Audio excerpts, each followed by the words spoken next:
हर हर महादेव। शिव महापुराण के कथा वाचन में आपका स्वागत है। सभी भक्त धर्म लाभ उठाएं। विद्येश्वर संहिता 9वां अध्याय, लिंग पूजन का महत्व। वीडियो में आगे बढ़ने से पहले कृपया हमारे चैनल को सब्सक्राइब करें और अगर आपको यह वीडियो पसंद आए तो हमारे वीडियो को लाइक करें और अपने दोस्तों और परिवार के साथ शेयर करें। अपडेट रहने के लिए बेल आइकन दबाएं। नंदिकेश्वर कहते हैं, ब्रह्मा और विष्णु भगवान शिव को प्रणाम कर चुपचाप उनके दाएं बाएं भाग में खड़े हो गए। उन्होंने पूजनीय महादेव जी को श्रेष्ठ आसन पर बैठाकर पवित्र वस्तुओं से उनका पूजन किया।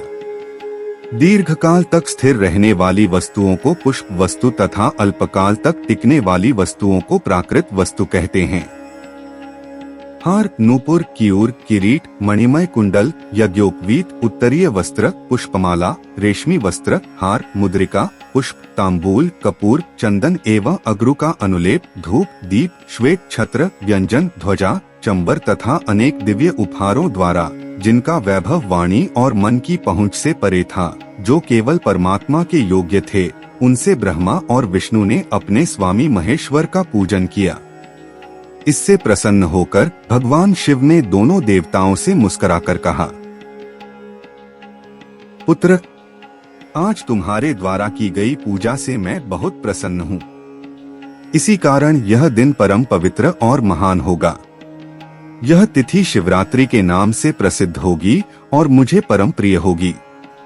इस दिन जो मनुष्य मेरे लिंग अर्थात निराकार रूप की या मेरी मूर्ति अर्थात साकार रूप की दिन रात निराहार रहकर अपनी शक्ति के अनुसार निश्चल भाव से यथोचित पूजा करेगा, वह मेरा परम प्रिय भक्त होगा।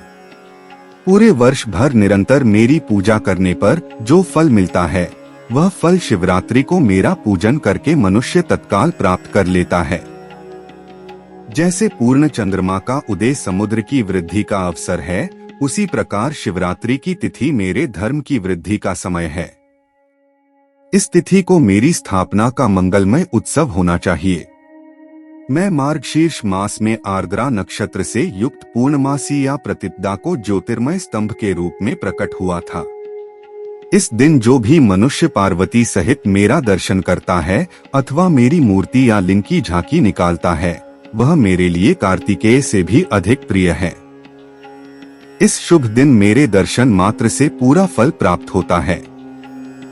यदि दर्शन के साथ मेरा पूजन भी किया जाए तो इतना अधिक फल प्राप्त होता है कि वाणी द्वारा उसका वर्णन नहीं किया जा सकता। लिंग रूप में प्रकट होकर मैं बहुत बड़ा हो गया था। आठ लिंग के कारण यह भूतल लिंग स्थान के नाम से प्रसिद्ध हुआ। जगत के लोग इसका दर्शन और पूजन कर सकें, इसके लिए यह अनादि और अनंत ज्योति स्तंभ अथवा ज्योतिर्मय लिंग अत्यंत छोटा हो जाएगा। यह लिंग सब प्रकार के भोग सुलभ कराने वाला तथा भोग और मोक्ष का एकमात्र साधन है। इसका दर्शन, स्पर्श और ध्यान प्राणियों को जन्म और मृत्यु के कष्ट से छुड़ाने वाला है। शिवलिंग के यहाँ प्रकट होने के कारण यह स्थान अरुणाचल नाम से प्रसिद्ध होगा तथा यहाँ बड़े बड़े तीर्थ प्रकट होंगे। इस स्थान पर रहने या मरने से जीवों को मोक्ष प्राप्त होगा। मेरे दो रूप हैं, साकार और निराकार। पहले मैं स्तंभ रूप में प्रकट हुआ, फिर अपने साक्षात रूप में। ब्रह्म भाव मेरा निराकार रूप है तथा महेश्वर भाव मेरा साक्षात रूप है। ये दोनों ही मेरे सिद्ध रूप हैं। मैं ही परब्रह्म परमात्मा हूँ। जीवों पर अनुग्रह करना मेरा कार्य है। मैं जगत की वृद्धि करने वाला होने के कारण ब्रह्मा कहलाता हूँ। सर्वत्र स्थित होने के कारण मैं ही सबकी आत्मा हूँ। सर्ग से लेकर अनुग्रह तक जो जगत संबंधी 5 कृत्य हैं, वे सदा ही मेरे हैं। मेरी ब्रह्मरूपता का बोध कराने के लिए पहले लिंग प्रकट हुआ, फिर अज्ञात ईश्वरत्व का साक्षात्कार कराने के लिए मैं जगदीश्वर रूप में प्रकट हो गया। मेरा सकल रूप मेरे ईशत्व का और निष्कल रूप मेरे ब्रह्म स्वरूप का बोध कराता है। मेरा लिंग मेरा स्वरूप है और मेरे सामीप्य की प्राप्ति कराने वाला है। मेरे लिंग की स्थापना करने वाले मेरे उपासक को मेरी समानता की प्राप्ति हो जाती है तथा मेरे साथ एकत्व का अनुभव करता हुआ संसार सागर से मुक्त हो जाता है। वह जीते जी परमानंद की अनुभूति करता हुआ शरीर का त्याग कर शिवलोक को प्राप्त होता है, अर्थात मेरा ही स्वरूप हो जाता है। मूर्ति की स्थापना लिंग की अपेक्षा गौण है। यह उन भक्तों के लिए है जो शिव तत्व के अनुशीलन में सक्षम नहीं हैं। विद्येश्वर संहिता 10वां अध्याय। प्रणव एवं पंचाक्षर मंत्र की महत्ता। ब्रह्मा और विष्णु ने पूछा, प्रभु, सृष्टि आदि 5 कृत्यों के लक्षण क्या हैं? यह हम दोनों को बताइए। भगवान शिव बोले, मेरे कर्तव्यों को समझना अत्यंत गहन है, तथापि मैं कृपापूर्वक तुम्हें बता रहा हूँ। सृष्टि, पालन, संहार, तिरोभाव और अनुग्रह मेरे जगत संबंधी 5 कार्य हैं जो नित्य सिद्ध हैं। संसार की रचना का आरंभ सृष्टि कहलाता है।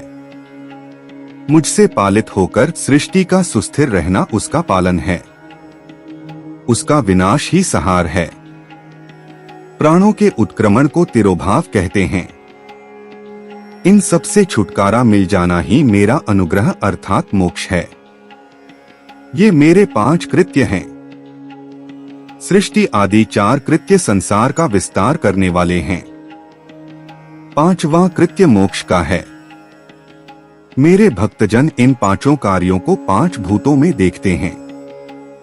सृष्टि धरती पर, स्थिति जल में, संहार अग्नि में, तिरोभाव वायु में और अनुग्रह आकाश में स्थित है। पृथ्वी से सबकी सृष्टि होती है। जल से वृद्धि होती है। आग सबको जला देती है। वायु एक स्थान से दूसरे स्थान पर ले जाती है और आकाश सबको अनुग्रहित करता है।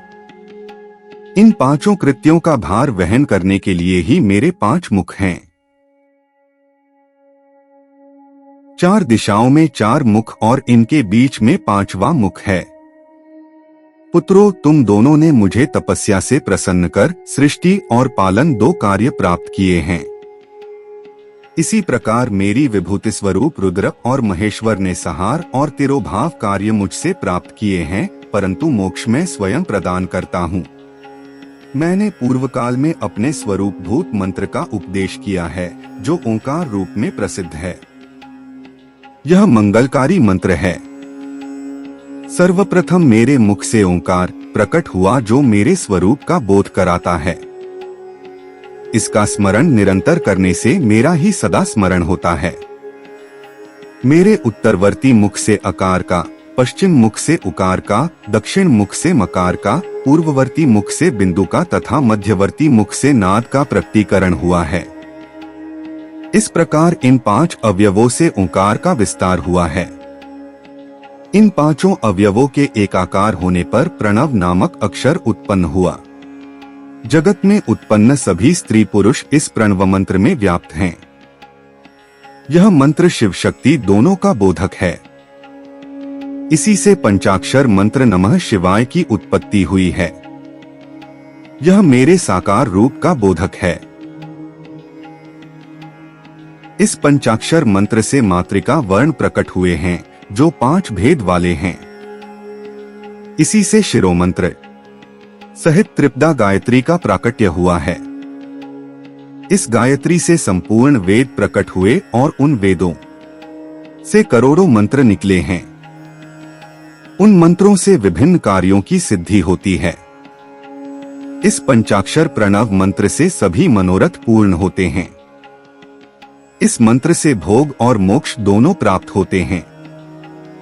नंदिकेश्वर कहते हैं, जगदम्बा उमा गौरी पार्वती के साथ बैठे महादेव ने उत्तरवर्ती मुख बैठे ब्रह्मा और विष्णु को पर्दा करने वाले वस्त्र से आच्छादित कर उनके मस्तक पर अपना हाथ रखकर धीरे धीरे उच्चारण कर उन्हें उत्तम मंत्र का उपदेश दिया। 3 बार मंत्र का उच्चारण करके भगवान शिव ने उन्हें शिष्यों के रूप में दीक्षा दी। गुरुदक्षिणा के रूप में दोनों ने अपने आप को समर्पित करते हुए दोनों हाथ जोड़कर उनके समीप खड़े हो जगतगुरु भगवान शिव की इस प्रकार स्तुति करने लगे। ब्रह्मा विष्णु बोले, प्रभु, आपके साकार और निराकार दो रूप हैं। आप तेज से प्रकाशित हैं, आप सबके स्वामी हैं, आप सर्वात्मा को नमस्कार है। आप प्रणव मंत्र के बताने वाले हैं तथा आप ही प्रणव लिंग वाले हैं। सृष्टि, पालन, संहार, तिरोभाव और अनुग्रह आदि आपके ही कार्य हैं। आपके 5 मुख हैं, आप ही परमेश्वर हैं, आप सबकी आत्मा हैं, ब्रह्मा हैं। आपके गुण और शक्तियां अनंत हैं। हम आपको नमस्कार करते हैं। इन पंक्तियों से स्तुति करते हुए गुरु महेश्वर को प्रसन्न कर ब्रह्मा और विष्णु ने उनके चरणों में प्रणाम किया। महेश्वर बोले, आर्द्रा नक्षत्र में चतुर्दशी को यदि इस प्रणव मंत्र का जप किया जाए तो यह अक्षय फल देने वाला है। सूर्य की संक्रांति में महा आर्द्रा नक्षत्र में एक बार किया प्रणव जप करोड़ों गुना जप का फल देता है। मृगशिरा नक्षत्र का अंतिम भाग तथा पुनर्वसु का शुरू का भाग पूजा, होम और तर्पण के लिए सदा आर्द्रा के समान ही है। मेरे लिंग का दर्शन प्रातः काल अर्थात मध्याह्न से पूर्व काल में करना चाहिए। मेरे दर्शन पूजन के लिए चतुर्दशी तिथि उत्तम है। पूजा करने वालों के लिए मेरी मूर्ति और लिंग दोनों समान हैं। फिर भी मूर्ति की अपेक्षा लिंग का स्थान ऊंचा है, इसलिए मनुष्यों को शिवलिंग का ही पूजन करना चाहिए। लिंग का मंत्र से और मूर्ति का पंचाक्षर मंत्र से पूजन करना चाहिए।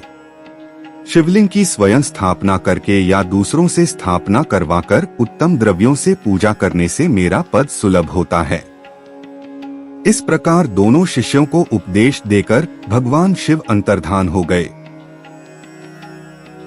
यह वीडियो इस श्रृंखला में 8वां है। इस वीडियो में हमने 9वां और 10वां अध्याय को कवर किया है। हम 9वां वीडियो से जारी रखेंगे। बेल आइकॉन को जरूर दबाएं ताकि जब हम अगला वीडियो अपलोड करें तो आपको नोटिफिकेशन मिल जाए।